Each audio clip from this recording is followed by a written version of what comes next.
Sejam muito bem-vindos ao primeiro episódio do Perigo Vermelho, num podcast em que discutimos a vitória do marxismo cultural e de tudo o que é comunista e socialista na destruição de tudo o que é bom e santo, portanto, a família tradicional, a civilização ocidental e tudo aquilo que todos nós, comunistas malvadões, queremos destruir. Ou então podemos também falar um pouco sobre cultura popular e sobre aquilo que de facto é a orientação política e a nossa abordagem como pessoas de esquerda em relação ao que é a cultura popular. Comigo tenho o Diogo Rivers. Olá, pessoal. Olá. Tenho a Ana Trindade. Olá. E o Shane Pereira. São pessoas que... Olá. Vamos falar aqui um pouco sobre temas à volta da cultura popular mainstream e vamos começar então por uma pergunta muito simples e fácil de responder. Vamos rodar por todos a acrescentar um pouco a esta resposta.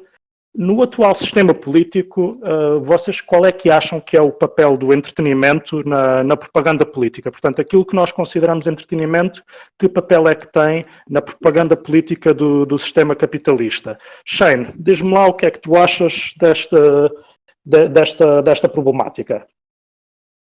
Assim, a partir do momento em que a grande maioria dos filmes que saem de Hollywood mostram o imperialismo americano a ser o grande herói, a salvar o mundo, em qualquer filme de catástrofe, por exemplo, em qualquer filme de guerra, tens aí já uma limpeza da imagem dos Estados Unidos enquanto sistema imperialista, enquanto sistema capitalista, e que se torna, de certa forma, uma coisa global, porque os filmes de Hollywood têm um alcance incrível em termos de impregnação nas outras culturas.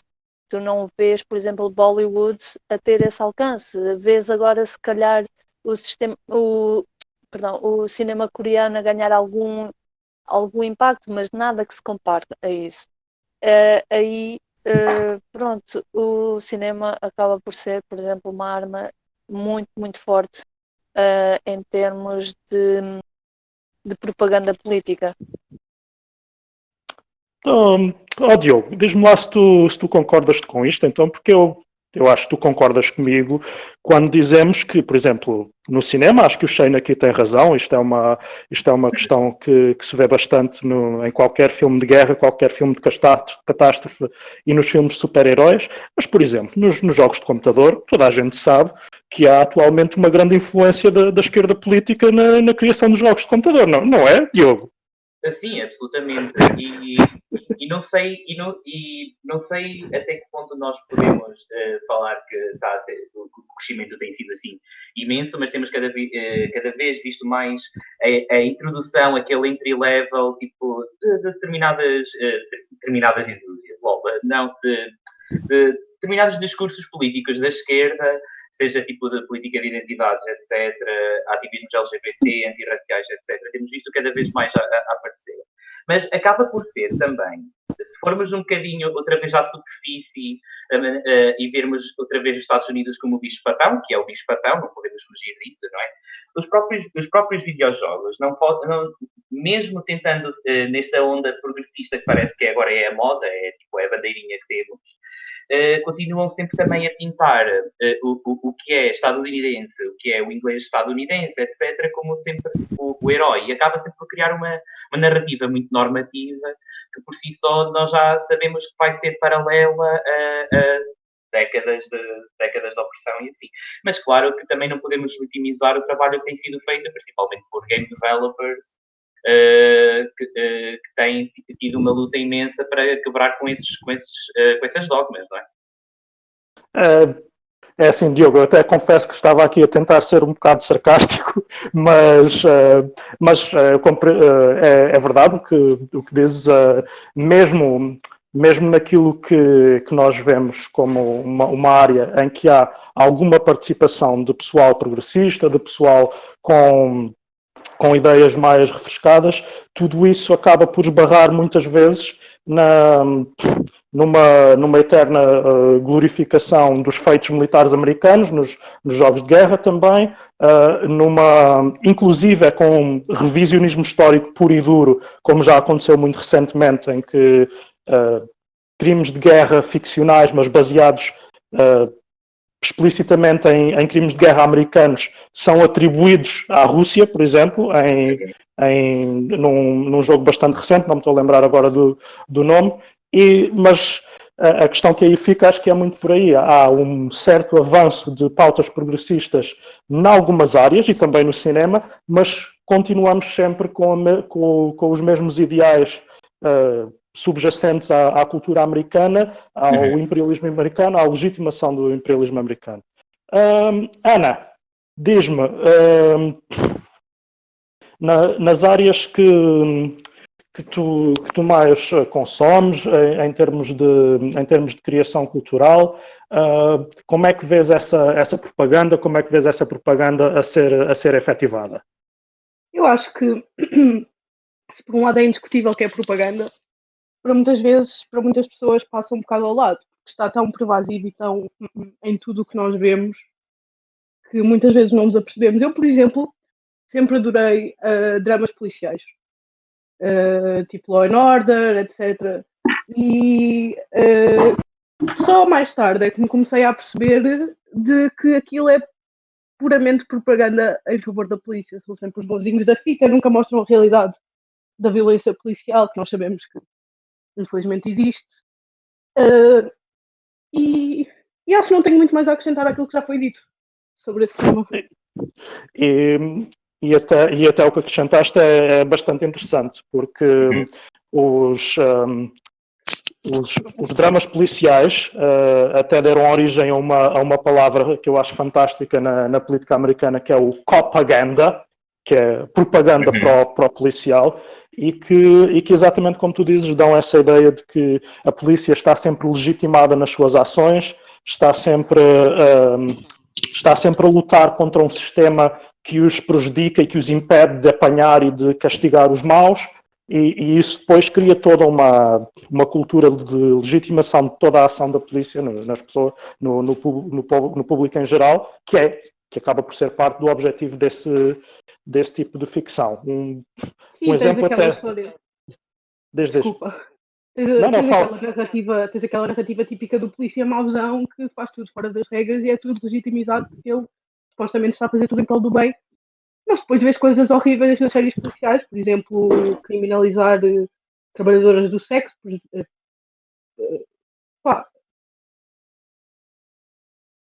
Sim, absolutamente. E depois é tudo um pouco um rehashing do mesmo tópico, não é? Sempre da mesma coisa. E muitas das vezes, se vocês forem ver, os mauzões da fita são sempre pessoas pertencentes a minorias raciais, a minorias económicas, de sítios suburbanos, etc. E nunca há nenhum tipo de contexto, nem nenhum comentário social. O que há é esta construção do valor e da segurança e da justiça perante tudo, mas o tudo raramente faz parte de corpos normativos, não é? É sempre o outro, haverá sempre de ser o marginalizado, que já é, e lá está, tipo, life imitates art, e efetivamente isso acontece e continuará a acontecer, não é? Até mesmo, tipo, numa das séries policiais, sendo de comédia, mas ainda é policial, mais aclamadas, tem saído ultimamente, que é Brooklyn Nine-Nine, nós vemos isto. Sim. É um exemplo até vê-se bem no Twitter e no Facebook da esquerda americana, muita gente a dizer que é o seu guilty pleasure, porque aquilo tem piada, mas continua a ser propaganda, continua a ser algo de completa legitimação da polícia enquanto sempre força do bem e força da lei e da ordem. Mas então acho que com esta aqui já apresentámos um pouco do que é a situação em geral da propaganda, do que é a propaganda política dentro da arte e tudo isto, como o Shane estava a dizer há pouco, consegue-se porque existe um mercado de entretenimento atual que é dominado desde há anos com algumas pequenas furos pelos grandes conglomerados americanos, cada vez mais dominado por poucos monopólios a dominarem cada vez mais percentagem dessa produção. Como é que fica a produção independente no meio disto tudo? Como é que fica a possibilidade de criar algo que seja contra essas narrativas que alguém veja quando 70% de todos os filmes que nós vemos são da mesma empresa? Ana, diz-me lá o que é que vês nessa situação de possibilidade de uma produção independente, de uma produção que não seja completamente dentro da normativa americana, da normativa do capitalismo americano, entrar na cultura popular? É assim, essa possibilidade existe, mas eu acho que é extremamente difícil de acontecer, infelizmente.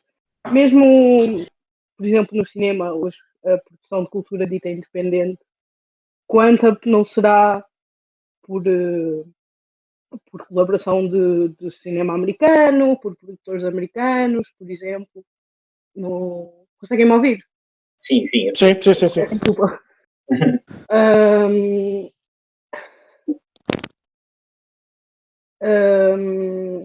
Não sei, se calhar é melhor alguém acrescentar alguma coisa antes, eu melhor o que eu acho sobre essa matéria. Alguém quer acrescentar? Opa, eu posso tentar, portanto, dado que também o cinema é uma coisa muito próxima aqui ao meu coração e sempre fui muito apologista do cinema independente, principalmente da nossa produção nacional, mas é assim, nós, efetivamente, Hollywood é um colosso. É um colosso, e estar a dizer isto é chover no molhado, né? Toda a gente sabe que, pronto, o peso que Hollywood tem e continuará a ter e que teve, etc. O que o que muitas vezes se discute no meio tipo, do pessoal dos festivais do cinema e pessoal que faz cinema e pessoal cinéfilo e assim, é que se tem de dar mais visibilidade ao cinema independente. Mas dar mais visibilidade ao cinema independente vale efetivamente zero quando as grandes produtoras, as grandes lançadoras de filmes, as empresas de marketing para esses filmes, etc., olham zero a esse tipo de coisas. E o próprio cinema independente, mais contra a cultura que ele possa ser ou que ele queira ser, efetivamente, acaba por ser quase a versão hollywoodesca gourmet. Eu não sei se vocês conseguem compreender mais ou menos aquilo que eu estou a querer dizer. Uhum. Mas, Sim. Acaba por ser uma versão hipsterizada de Hollywood. Exatamente, Sim. porque imaginem, um problema muito grave que nós temos, agora descentralizando um bocadinho dos Estados Unidos e voltando para Portugal, o problema que nós temos muito enraizado na nossa cultura cinematográfica em Portugal é o que é de fora é muito bom, o que é de dentro também é muito bom, mas vou só vê-lo em festivais, estás a ver? É quase como existe esta performance da bela arte durante uma semana, estás a ver, e depois isso deixa de existir. Estás a ver? É quase como esse cinema deixasse de existir e nós voltamos para Hollywood. O que acaba por acontecer a mesma coisa com Hollywood, com Hollywood mesmo por lá. E ainda bem que o advento dos video streamings e etc. tem ajudado imensas produções independentes, mas elas vão ser inevitavelmente sugadas pelo grande mercado cinematográfico. Estás a ver? Mas repara que, por exemplo, nestas últimas cerimónias de entregas de prémios, de Oscars e Globos de Ouro e tudo isso, já começou a haver uma brecha aberta para esses video streamings, nomeadamente através de produções da Netflix, produções independentes, da Netflix e da HBO, estava-me a lembrar também, que não sendo pequenas produções, nenhuma delas, nem Game of Thrones, nem Chernobyl, nenhuma delas são pequenas produções, mas já vai abrindo umas pequenas brechas. E, e por exemplo, ainda pegando na história da propaganda, eu adorei esse termo. Tu tens, por exemplo, na Netflix, uma produção da Netflix que é completamente o oposto. Eles mostram, não mostram os polícias como os bonzinhos, mas como eles são na realidade, e as heroínas da história, entre as são corpos não normativos, são pessoas não hetero, são pessoas não brancas, são pessoas institucionalizadas num estabelecimento prisional, em Orange is the New Black. Eu ainda não terminei, portanto não spoilers, please. Mas tu vês bastante isso a partir, penso que da quinta temporada aquilo vai sendo um crescendo e tu vês aquilo coincidir com questões fraturantes em termos de violência policial, como foi a morte do Martin, acho. Trevor Martin? Sim, Exatamente. Sim. Exatamente. Sim, Não é abordada essa questão de caras, mas é quase como se fosse um decalque dessa situação na própria série. Sim. Eu não quero estar também a legitimizar essas produções, muito menos produções feitas por pessoas que têm identidades parecidas com a minha e principalmente Orange is the New Black, que é por mais críticas que a gente pode fazer, é uma peça muito importante da cultura queer que nós temos. Completamente. E queria também dar outro exemplo também do oposto à propaganda, que é uma série espanhola chamada Vis-a-Vis. Apesar de pronto, tem mais ou menos a mesma raiz que Orange is the New Black, é um bocadinho mais caótico e mais pesado de ver, mas ainda assim lida com muitos tópicos interessantes. Só que essas séries acabam por existir quase como tipo novelty, estás a ver? Sim, esta cena existe ali, é quase isolada, estás a ver? E pronto, permite que nós os quatro aqui, estejamos a discutir isto de uma maneira super saudável e etc. Mas imagino que na realidade estadunidense, que as pessoas dizem, que fixe, que bonito, Orange is the New Black, brutal. No entanto, os polícias têm de ser respeitados. Percebes? A cena é quase como, sei lá, haja uma dissonância muito grande entre aquilo que a série está a querer realmente mostrar, não é? E aquilo que ela está efetivamente a desconstruir e aquilo que o cidadão comum, estás a ver, acaba por absorver. Sim, até porque muitas vezes o que eu acabo por ver é que quando esses conteúdos aparecem, quando aparecem algumas séries e filmes que apontam algumas das contradições do capitalismo, algumas das situações de marginalização extrema, como é o caso do Orange is the New Black, muitas vezes acabam por entrar numa espécie de nicho e acabam por ser, para mim pelo menos, consideradas aceitáveis para o mundo capitalista em geral, desde que estejam ali no seu nicho e não ameacem demasiado, e que aqui a sua mensagem não ameace demasiado a ordem estabelecida. Portanto, as coisas são denunciadas e são apontadas, mas não vamos defender nenhuma revolução, não vamos defender vandalizar sedes de prisões ou esquadras. Vamos só aqui denunciar que há algumas coisas que não estão tão bem como podiam estar. Acho que acaba por ficar muito nesse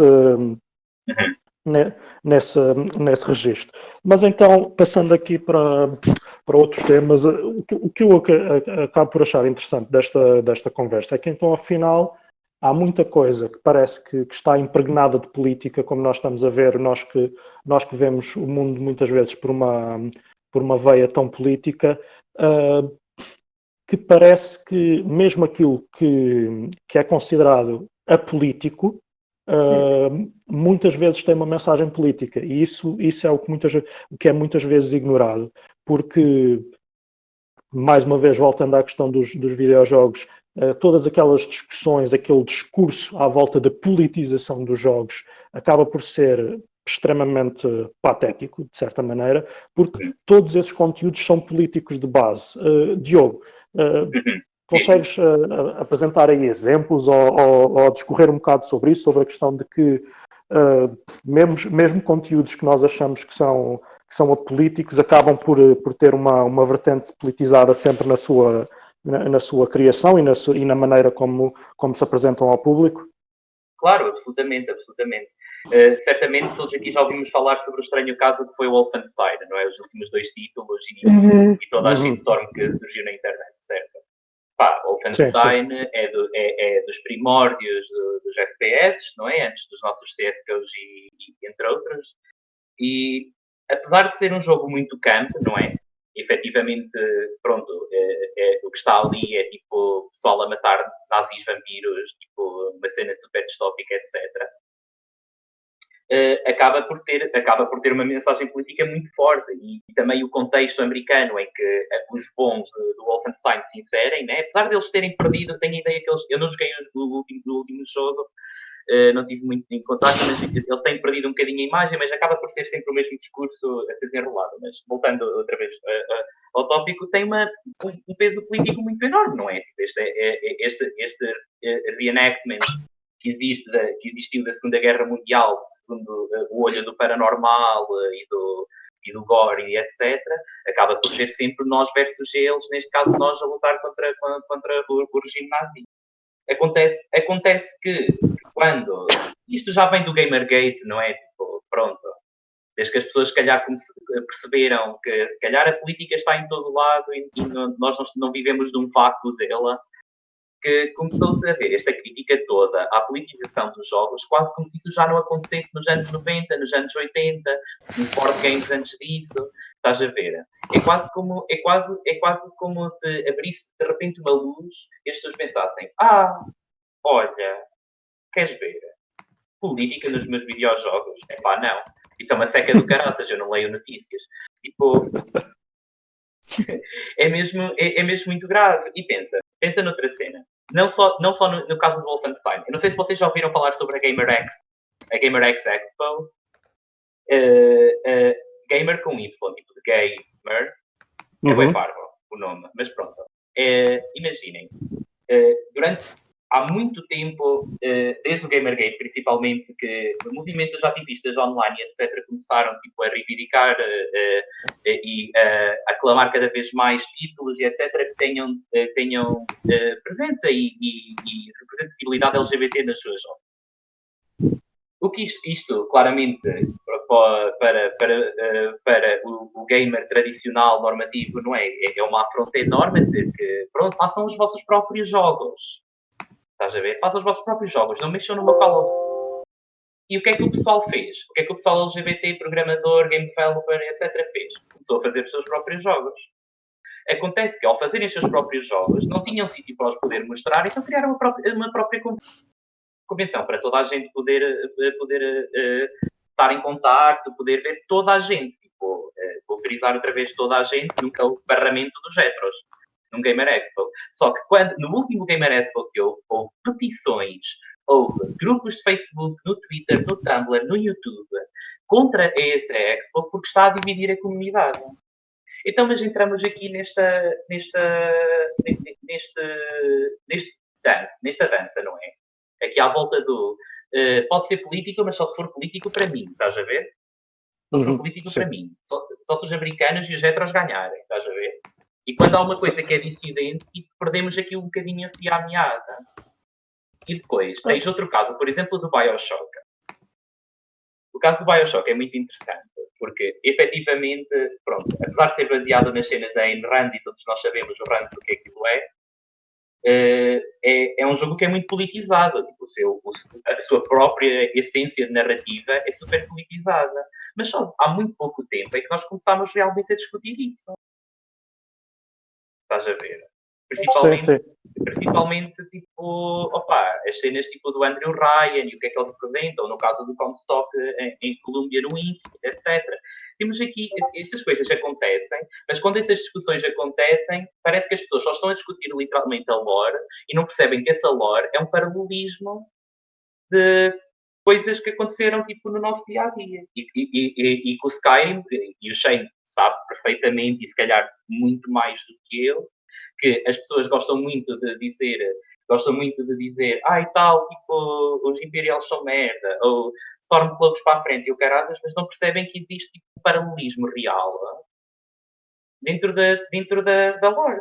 Uma coisa que tipo, nós sabemos. E perdemos um bocadinho ali o fim à meada. E quando tu queres introduzir esta discussão, estás a ver, é logo bloqueada porque és um SGW nojento da merda. Ou porque política não cabe na nossa cultura. E eu acho isso, pronto, acho inevitável, essas discussões vai sempre acontecer, principalmente na internet, não é? Sabendo o antro que é. Mas, isto são alguns exemplos e de certeza que vocês vão lembrar de mais. Olhem o caso do Overwatch com a Tracer, ou, sei lá, qualquer caso de esportes que exista, estás a ver, que envolva, tipo, pessoas trans a jogar, ou assim. Sim, eu estava-me a lembrar, por exemplo, do Final Fantasy VII, que agora teve o remake, está outra vez a ser falado por causa do remake, mas já é um jogo já com bastante tempo. E na altura, eu não me lembro quando esse jogo saiu, de ver gente a falar sobre a politização desse jogo. E entretanto, tens anarquistas ambientalistas como os personagens principais, certo? Sim, E não me lembro, exato, e não me lembro de ver nada sobre isso. Não, parece que há mesmo o antes, o pré-Gamergate e o pós-Gamergate. Literalmente. Talvez, às vezes diria que sim, mas talvez não fosse tão visível esse tipo de discussão. É isso que eu ia dizer, Sol. É que é assim, não te esqueças que tens muito mais gente com acesso à internet, tens muito mais gente com acesso a redes sociais agora, então cria-se uma discussão muito mais exacerbada do que o pé de orelha que havia de antes. Sim. As coisas aconteciam muito num nicho que depois já não é assim. Tu falavas dos jogos com o pessoal com quem ia jogar e pouco mais. Exato, claro. Sempre foi uma cena muito comunitária e tu acabas por juntar pessoas, estás a ver a ti, que acabam por ter os mesmos ideais e verem o mundo da mesma forma. E vão comentar as coisas, pelo menos, a partir da mesma ótica. Podem não concordar em tudo, mas é verdade. O caso do Final Fantasy VII é só ridículo, porque eu lembro-me perfeitamente de ser puto e andar fóruns na net e o pessoal comentar, estás a ver? Quando eu joguei pela primeira vez, não joguei nos anos 90 porque era muito... Não é?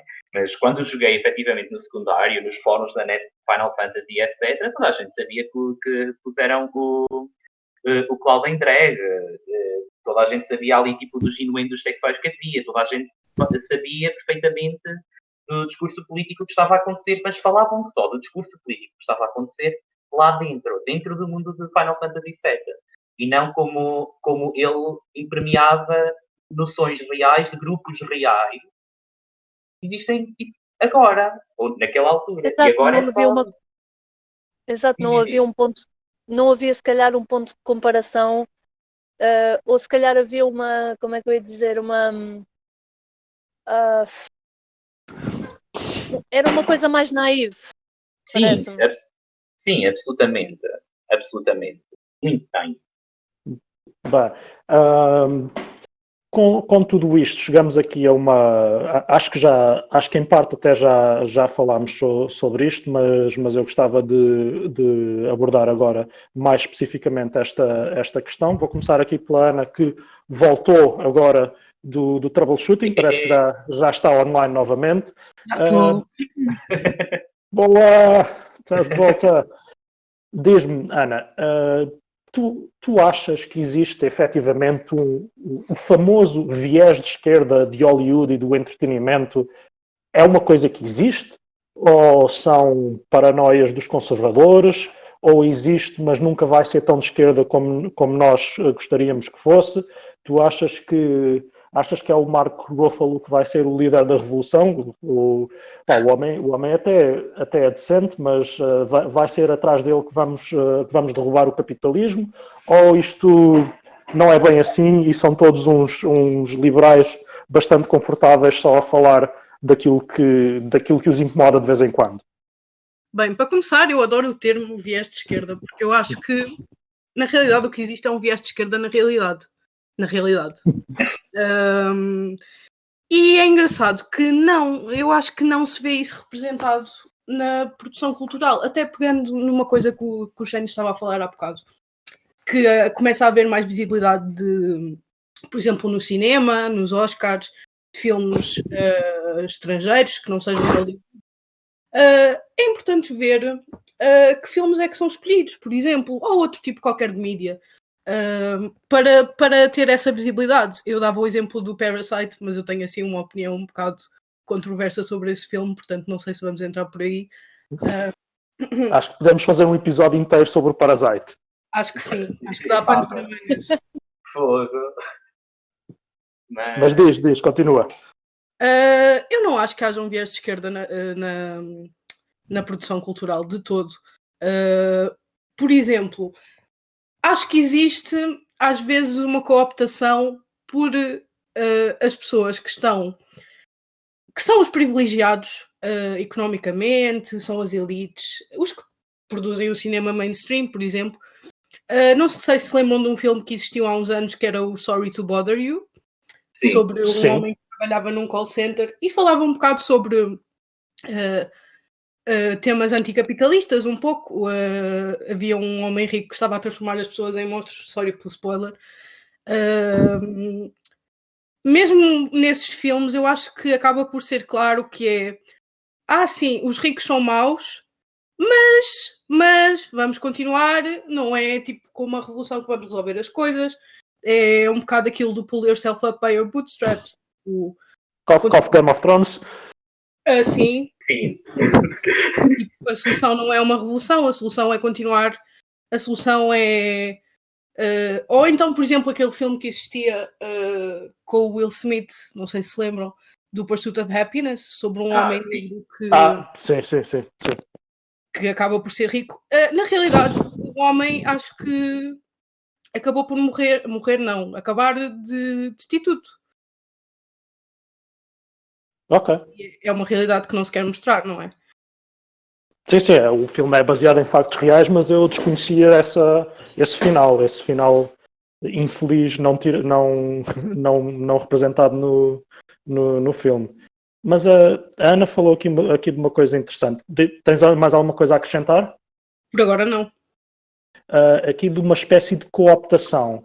E diz-me então, Shane, tu achas que isto é uma coisa que acontece?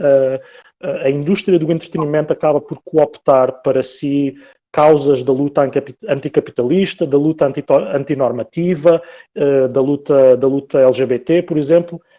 Quando essa cooptação é feita, tu vês sinceridade nessa cooptação ou vês um nicho de mercado a ser explorado por uma indústria capitalista? É assim, a partir do momento em que essas indústrias introduzem, por exemplo, personagens não normativas, das duas uma, ou fazendo da não normatividade delas toda a personalidade da personagem, ou errando redondamente, ou, por exemplo, pegando num exemplo em exemplos específicos, por exemplo, fazerem um filme, desculpem eu puxar sempre para o lado do cinema, mas acho que é onde eu me movo melhor, pegarem em personagens trans e fazerem disso apenas o foco da personalidade e não só focarem-se no sofrimento das pessoas trans no cinema para fazerem disso o acontecimento principal do filme, por exemplo, tanto no Boys Don't Cry como na Rapariga Dinamarquesa, em que ambas as personagens foram interpretadas por pessoas cis, Hilary Swank no Boys Don't Cry e O Eddie Redmayne. O Eddie Redmayne na Rapariga Dinamarquesa, o que já de si é completamente problemático e já de si isso dava aí uma discussão valente. Eu penso que sim, que estão simplesmente a aproveitar partes ínfimas da não normatividade e moldando-a para servir os seus próprios propósitos. Acaba por ser como se essas identidades fossem simplesmente uma idiosincrasia para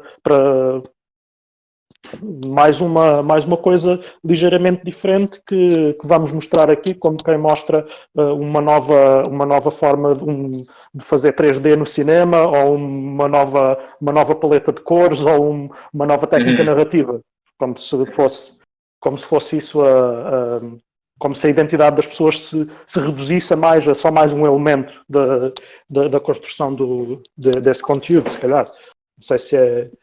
Sim, um pouco por aí, sim.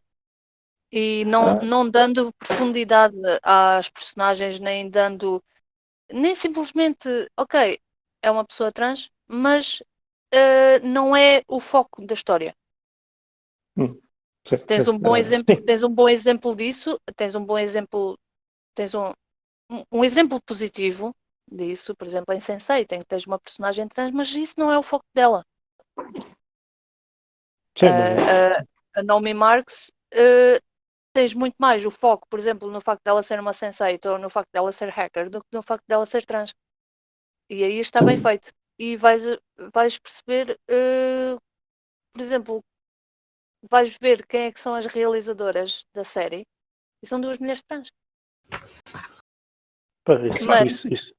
Yeah. E eu querendo também acrescentar dizer, eu não sei se vocês já ouviram falar sobre Lawrence Anyways, que é um filme do Xavier Dolan. Eu cheio de certeza. Claro. mas vejam esse filme. Mas vejam a série. O filme é muito longo, mas é muito bom porquê? Porque ele vilaniza a personagem principal, que é uma mulher trans. Vilaniza completamente. Mas não é por coisas que são potenciadas pelo facto dela ser trans. É por comportamentos abusivos e etc. que essa personagem já tinha antes de ter narrativamente a maneira como o Xavier Dolan escreveu aquele enredo, a gente podia estar aqui 1 hora a discutir se aquilo é transfóbico ou não. Mas acho que é um bom exemplo de como nós podemos criar profundidade numa personagem pegando em pontos externos de si mesma. E é um filme que eu acho que é muito importante para a cultura LGBT. E voltando às séries também, por exemplo, principalmente nas séries, porque nos jogos não vemos tanto isto, mas nas séries, muitas das vezes, quando estas personagens LGBT ou estas personagens não normativas, etc., aparecem, e são quase co-opted para dentro das suas próprias coisas, são cenas construídas à volta delas, muitas das vezes, ou quase todas as vezes, não é escrito por malícia, é escrito por ingenuidade. E é a ingenuidade que é chata. É ingenuidade, porque se essas coisas fossem construídas para serem como ridicularização ou mesmo tipo discurso opressor direto, mas não são. É ingênuo, pronto, olha, vejam o caso de Grace and Frankie. Eu não sei se vocês já ouviram falar sobre a série, mas a série Grace and Frankie gira à volta de 2 mulheres cujos maridos resolveram sair do armário anos depois dos seus casamentos e casarem-se. Mas a série é sobre eles serem gays. Mas é a única personalidade que eles têm, é serem gays. É isto. E depois tens tipo o ponto extremo da questão que é Pose. Pose, que é obviamente inspirado em Paris is Burning e na cultura da Balsina e do Vogue dos anos 80, dos anos 90 de Nova Iorque, mas é construída de uma forma tão próxima à realidade, mesmo com pessoas dentro da cena, com imensa história estudada, muito arqueológico, acaba por ser, obviamente, uma ficção. Nada daquilo efetivamente aconteceu, as personagens são ficcionais. Mas acaba por ser, tipo, uma boa representação. E o que nós pedimos são boas representações. Não é aparecer por aparecer, estás a ver? É tipo, que façam um esforcinho. E, tipo, Porque imagina, o que tu perguntaste há pouco à Ana sobre se nós vamos seguir o que o Mark Ruffalo ou não, a mim eu estou-me a cagar para o Mark Ruffalo, estás a ver? Eu efetivamente, eu efetivamente gostaria que as coisas fossem feitas com pés e cabeça. E que se realmente é para ser progressismo, se é para ser progressista, se é para ir para a frente, se é para ser de esquerda. Mas também nós temos o contexto americano político, não é? Que sabe Deus o que é a esquerda lá. Olha, eu não sei. Se vocês souberem, podem me dizer. Mas eu não sei o que é a esquerda nos Estados Unidos. Para mim tipo, é o que eu consigo ler ali. E acaba sempre por ser ali, sim, afinal, tipo, as bichas existem. Vamos fazer coisas para as bichas. Assim eles podem tentar ajuda. Estás a ver? É um bocado por aí. Eu acho tipo, que não vai ser, nós não vamos seguir ninguém de Hollywood na Revolução. Mais depressa seguir ao Bom Jong-un. Bem mais depressa seguia ele do que seguia tipo o Mark Ruffalo. Ou mesmo, sei lá. Como é que ele se chama?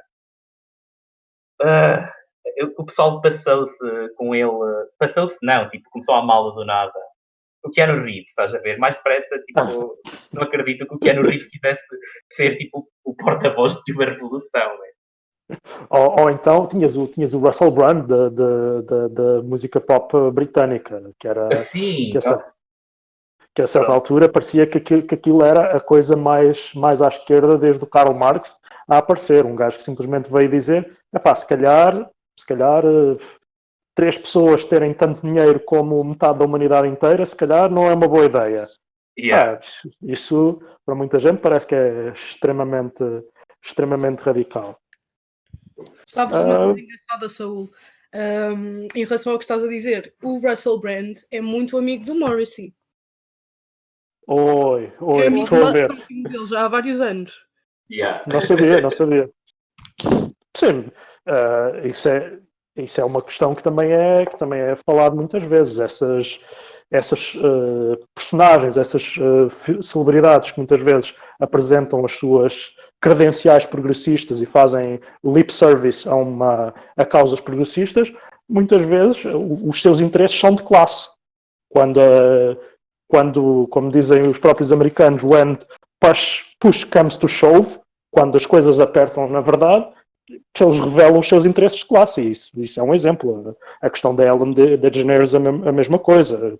Muitos outros exemplos. No Brasil, então, que achava-se que o ambiente cultural brasileiro era minimamente progressista e uma quantidade enorme de pessoas acham o governo atual desde que paguem menos impostos, acham aquilo fantástico.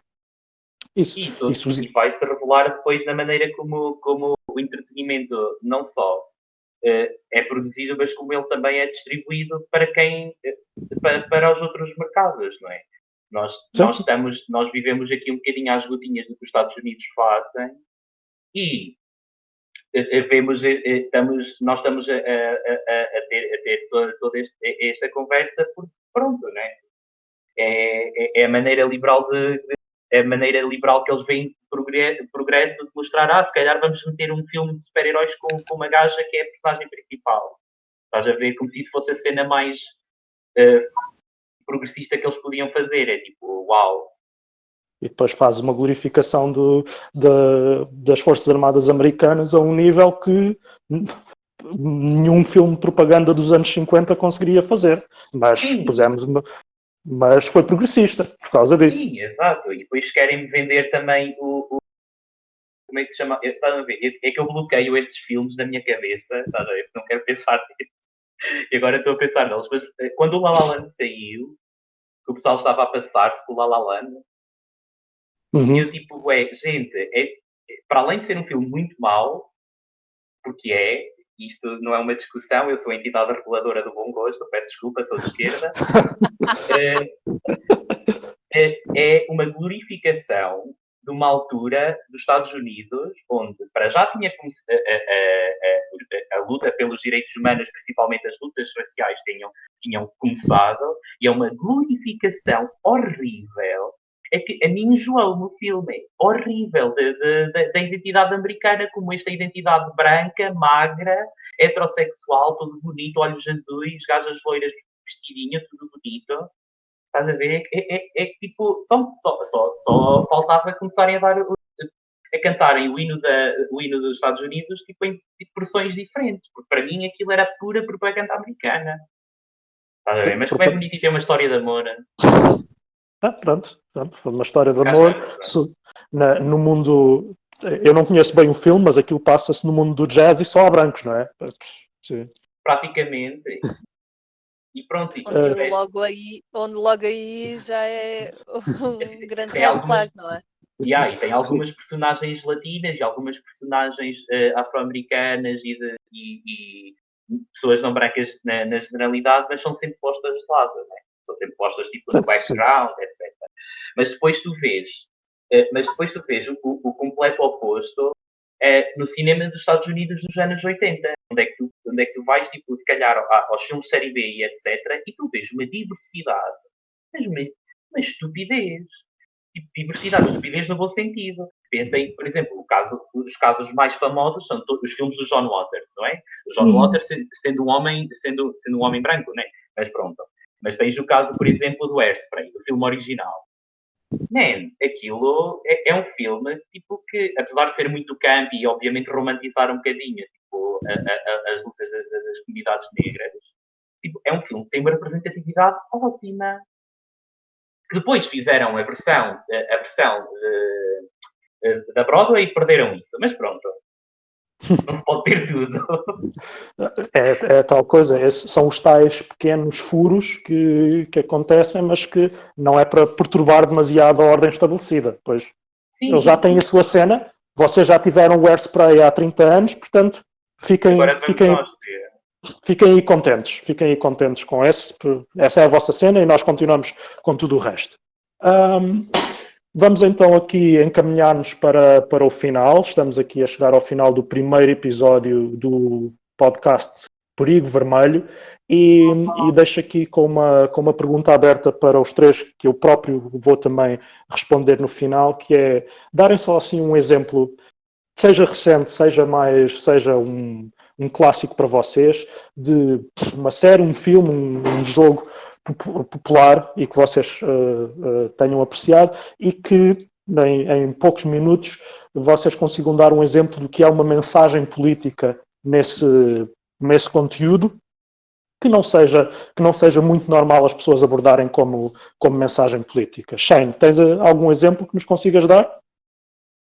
Eu assim de repente estava-me a lembrar, por exemplo, do Star Wars, que é aquele filme que as pessoas vão ver porque tem naves e lasers e piu-piu-piu, mas aquilo tem uma mensagem política fortíssima, em que os rebeldes mostra basicamente a luta entre os rebeldes e o Império. Mas a maior parte das pessoas olha para aquilo e vê um filme de ação ou um filme para miúdos, quando aquilo é tudo menos um filme para miúdos. Muito bem, e depois temos aqui a questão até de a suposta recente politização da saga nos episódios recentes, quando isto foi dito pelo George Lucas, a luta final da saga original é inspirada na Guerra do Vietnã. Ele próprio disse isso. George Lucas disse que a Batalha dos Ewoks contra o Império é baseada diretamente na vitória dos Vietcongs. Exatamente. Exatamente. Rivers, Diogo, tens aí alguma coisa a acrescentar? Aí algum conteúdo que tu gostasses que as pessoas vissem mais com o conteúdo político que tem? Sim, tenho dois. Tenho um que é um jogo que, pronto, é assim. Vamos levar esta recomendação um bocadinho de grão de sal, mas é mais porque ela própria desconstrói muito a cena ao mesmo tempo e tem-se de olhar para aquilo com muita calma, que é o Xenoblade Chronicles, que é um role-playing game japonês, não é? É um JRPG, em que basicamente é um grupo, é um puto basicamente que se mete tipo, numa guerra milenar e acaba por lidar com muitos tópicos, desde amizade entre homens, em que é super super, super, super, super desconstruída, tipo a hipermasculinidade e etc. A maneira de relações entre homens e etc. Como é que eles lidam. Mesmo relações relações amorosas e etc. Tipo, é mesmo muito bem construído e muito bem pensado. E muito também a maneira como a única maneira de nós esta ideia de esquerda que é a união, a coletivização, que é a única maneira de sobreviver e de realmente conseguir criar alguma mudança, algum progresso. Porque ele acaba por juntar todo um cast diferente tipo de pessoas, de diversas raças.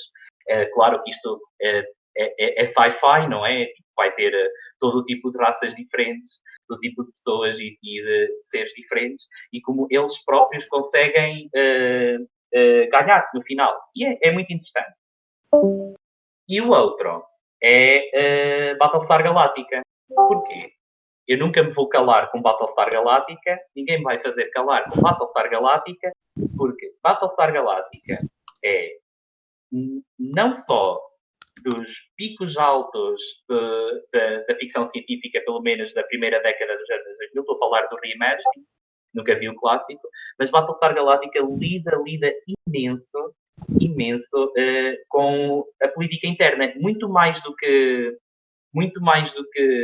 sei lá, a cena da sobrevivência, de voltar a encontrar um planeta para colonizar, etc. É muito sobre como este grupo de humanos que foi praticamente exterminado está à deriva no espaço e como eles estão a lidar entre as pessoas normais e as forças militares.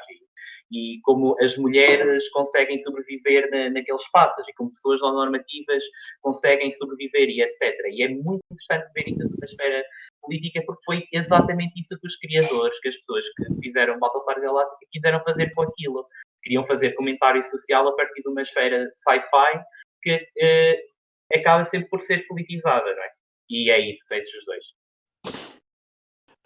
Ana, diz-me então se tens aí um exemplo que queiras pôr na mesa.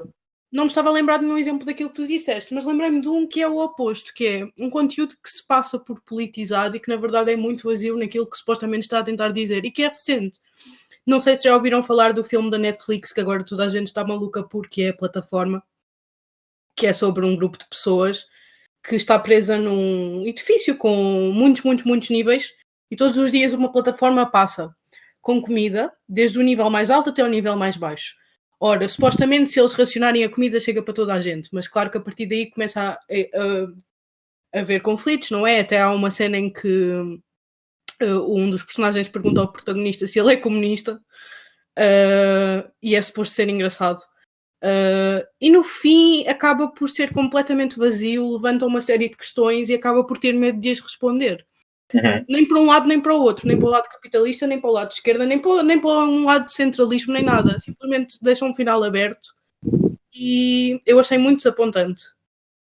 Eu fiquei muito desapontado com esse filme. Achei que aquilo era basicamente só shock value. Olha, não sei qual é que é o filme que vocês estão a falar e também não tenho grande ideia.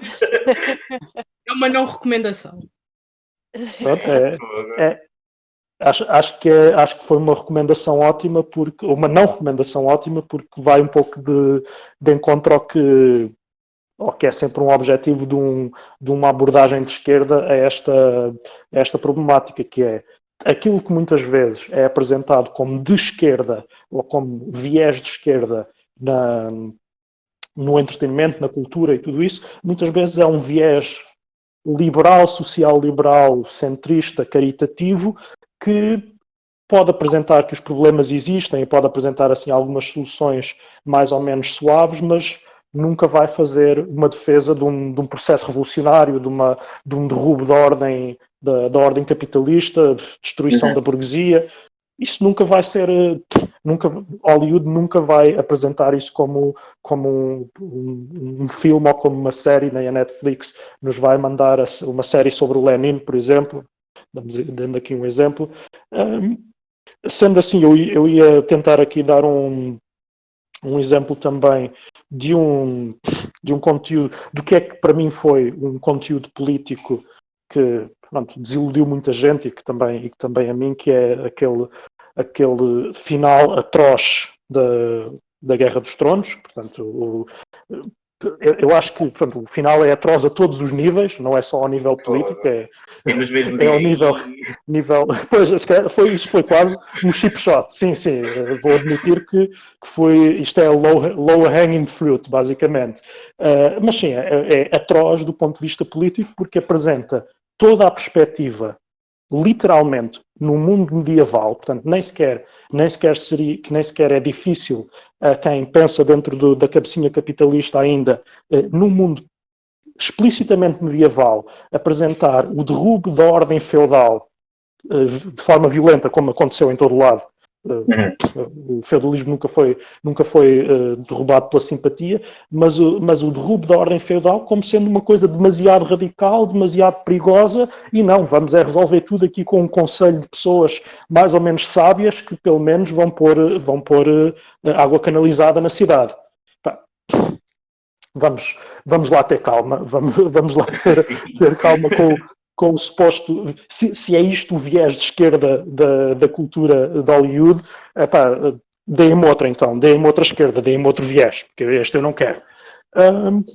Não sei se algum de vocês tem algo a acrescentar, mesmo que não seja relativo a nenhuma das questões que eu lancei, algo assim para até deixar no ar, até como possível tema de um próximo episódio.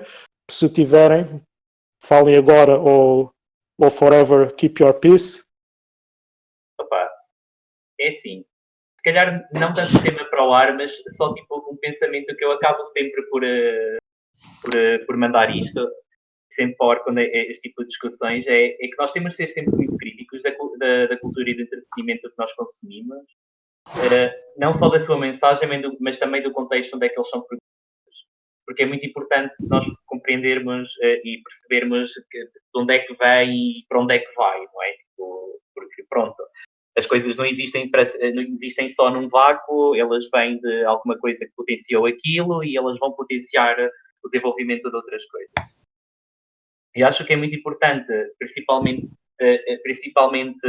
sei lá, nós que estamos dispostos a ser mais vocais sobre estes tópicos, nós termos estes espaços para os poder discutir, porque